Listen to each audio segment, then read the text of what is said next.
बनाने, देश प्रेम सबके मन में जगाने लेकर आए हैं कृष्ण और बाल्टी बॉय। भारत है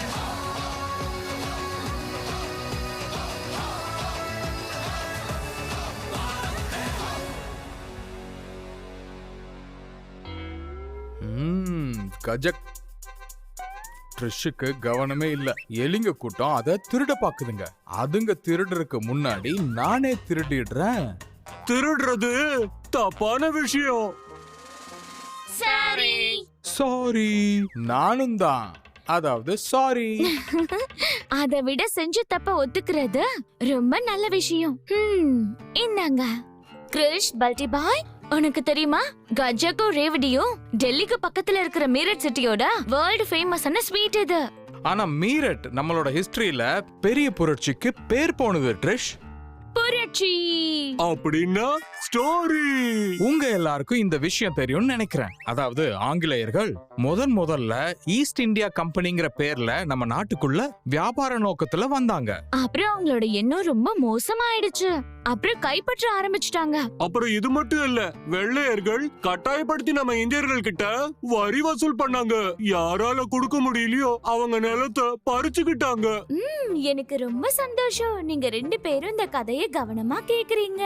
பல்டி பாய், டோன்ட் கெட் எமோஷனல். ஏன்னா இன்னைக்கு கதை யார பத்தினா, யாரு தன்னோட நாட்டு சுதந்திரத்துக்காக ஆங்கிலேயர்களை எதிர்த்து 1857ல ரெவல்யூஷன் பண்ணினாங்க இல்லையா, அவங்கள பத்தி. நிஜமாவா?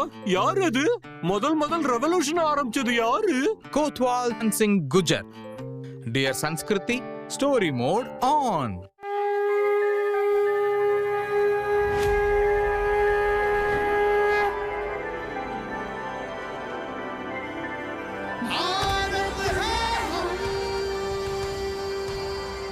தன்சிங் குஜர் மீரட்டோட சீஃப் போலீஸ் ஆபீசரா இருந்தாரு.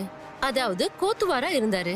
குஜர் இனத்தை சேர்ந்த தன்சிங் குஜர் பாஞ்சாலிங்கிற கிராமத்துல பிறந்தாரு.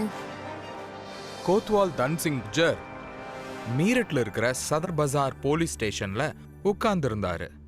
ஈஸ்ட் இந்தியா கம்பெனி எல்லா போலீஸ் ஸ்டேஷனுக்கும் ஆயுதங்களையும் தோட்டாக்களையும் அனுப்பி வச்சாங்க. ஆனா இந்த புது தோட்டாக்களை வாங்கறதுக்கு பின்னாடி ஆங்கிலேயர்களோட ஒரு சதி இருந்தது. இதுல பசுமாட்டு கொழுப்போட துர்நாற்றம் வீசுது. சில வீரர்கள் இதுவும் சொன்னாங்க, இதுல பன்றிகளோட கொழுப்பும் கலந்துருக்கான்.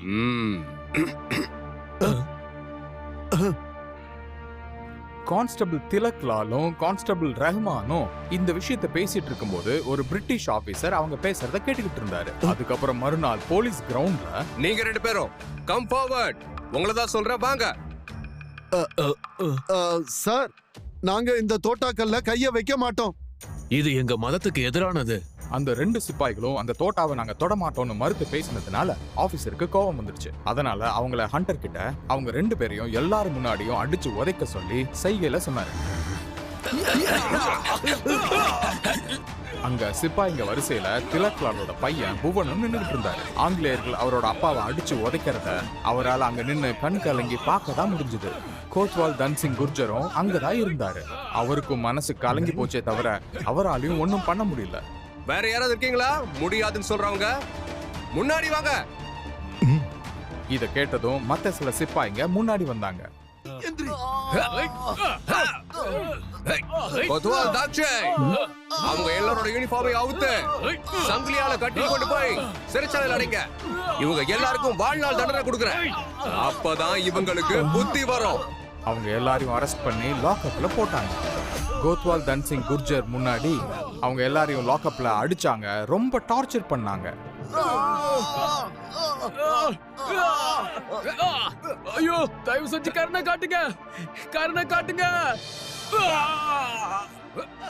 கோத்வால் தன்சிங் குர்ஜருக்கு ரத்தம் கொதிச்சுது. ஆனா வேற வழியே இல்லாம ரொம்ப அமைதியா இருந்தாரு.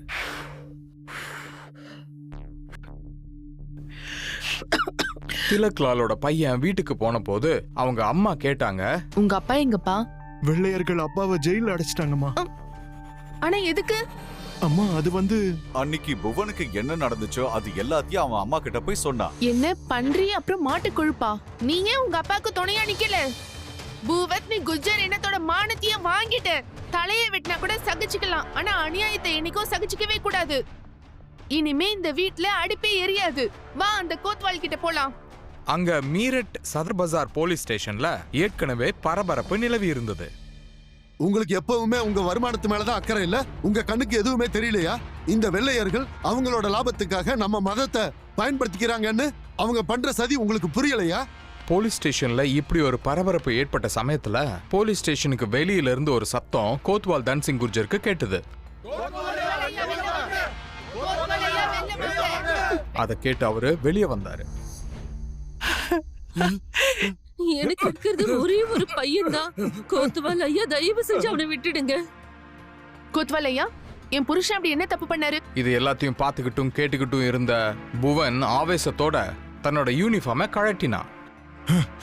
எனக்கு இந்த வேலை வேணாம். இப்படி கேட்டதும் ஒரு ஆங்கிலேய சிப்பாயி துப்பாக்கியை திருப்பி அவரை தாக்க ஆரம்பிச்சாரு. அவன் வாயிலிருந்து ரத்தம் வர ஆரம்பிச்சது. ஸ்டாப், நிறுத்து. நான் போய் கமாண்டர் சார் கிட்ட பேசிட்டு வரேன். சார், ஜெயில இருக்கிற அந்த வீரர்களை தயவு செஞ்சு விட்டுருங்க. அவங்க எல்லாருமே அப்பாவிங்க. உனக்கு சம்பளம் கொடுக்கறது East India company. Obey my order. வெளியே நிக்கிற கூட்டத்தை டிஸ்போஸ் பண்ணுங்க, போங்க.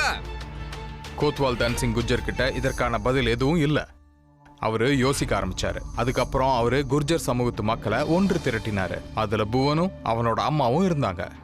நம்ம வீரர்களுக்கு நடக்கிற அநியாயத்தை பார்த்துக்கிட்டு என்னால இதுக்கு மேல பொறுமையா இருக்க முடியாது. இன்னைக்கு எனக்கு உங்க எல்லாரோட ஒத்துழைப்பும் வேணும். இந்த குஜர் சமூகம் என் கூட சேர்ந்து ஆங்கிலேயர்களை எதிர்க்க தயாரா இருக்கா?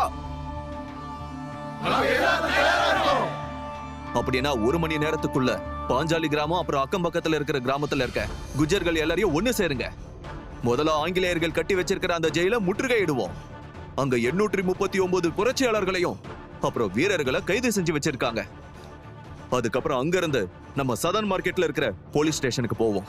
அன்னைக்கு ராத்திரி 300 பேர் கொண்ட குர்ஜர் இன மக்களை கூட்டிக்கிட்டு கோத்வால் தன்சிங் குர்ஜர் மீரட்ல ஆங்கிலேயர்களால கட்டப்பட்ட அந்த சிறைச்சாலையை தாக்க ஆரம்பிச்சாரு. ஜெயிலோட பாதுகாப்புக்காக நின்ன ஆங்கிலேயர்களை கோத்வால் தன்சிங் அப்புறம் அவரோட குஜர் பட அவங்களை எதிர்த்து சண்டையிட்டு 839 புரட்சியாளர்களை விடுதலை செஞ்சாங்க. அதுக்கப்புறம் கோத்வால் தன்சிங் குர்ஜர் இவங்களை எல்லாரையும் கூட்டிக்கிட்டு சதர் பஜார் போலீஸ் ஸ்டேஷனுக்கு போனாரு. அப்புறம் அங்க கைதாகி இருந்த புரட்சியாளர்களை விடுவிச்சாரு.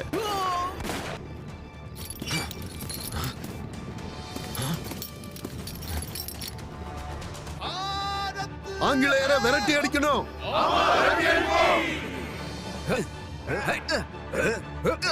ஆங்கிலேயர்களுக்கு எதிராக சுதந்திர போராட்டத்துக்கான இந்த நெருப்பு அணையவே கூடாது. நாம எல்லாருமே இப்பவே மீரட்ல இருந்து டெல்லிக்கு போலாம். வாங்க போலாம் டெல்லி.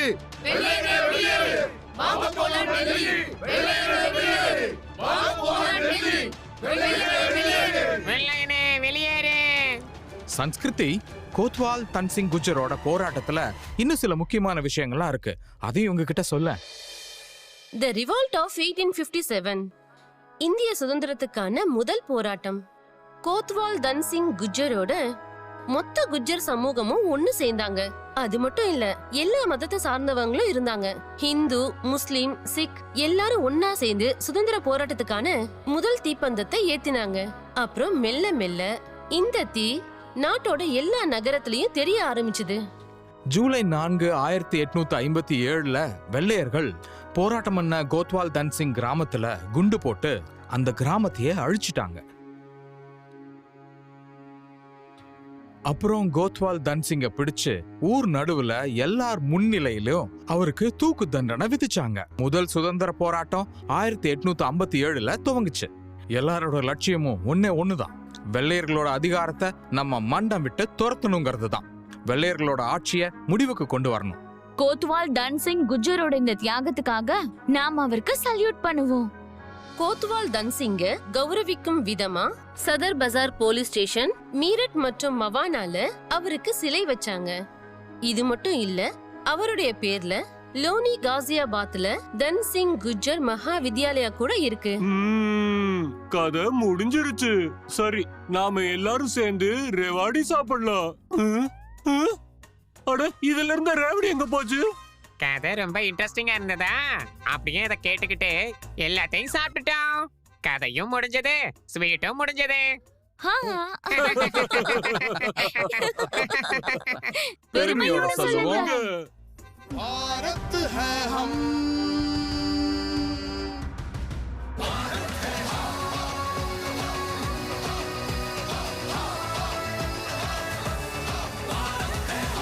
ஃப்ரெண்ட்ஸ், இந்த கதையை கேட்கவே உங்களுக்கு இவ்ளோ இன்ட்ரெஸ்டிங்கா இருக்கே. யோசிச்சு பாருங்க, பார்க்க எவ்வளவு இன்ட்ரெஸ்டிங்கா இருக்கும்னு. கிறிஸ் ட்ரிஷ் பல்டி பாய் நாம் இந்தியர்களை பாருங்கள். ஒவ்வொரு ஞாயிற்றுக்கிழமையும் காலை 11 மணிக்கு தூர்தர்ஷனில். அப்புறம் நம்ம screening partners Amazon prime video, அப்புறம் நெட்ஃபிளிக்ஸ். Stay tune.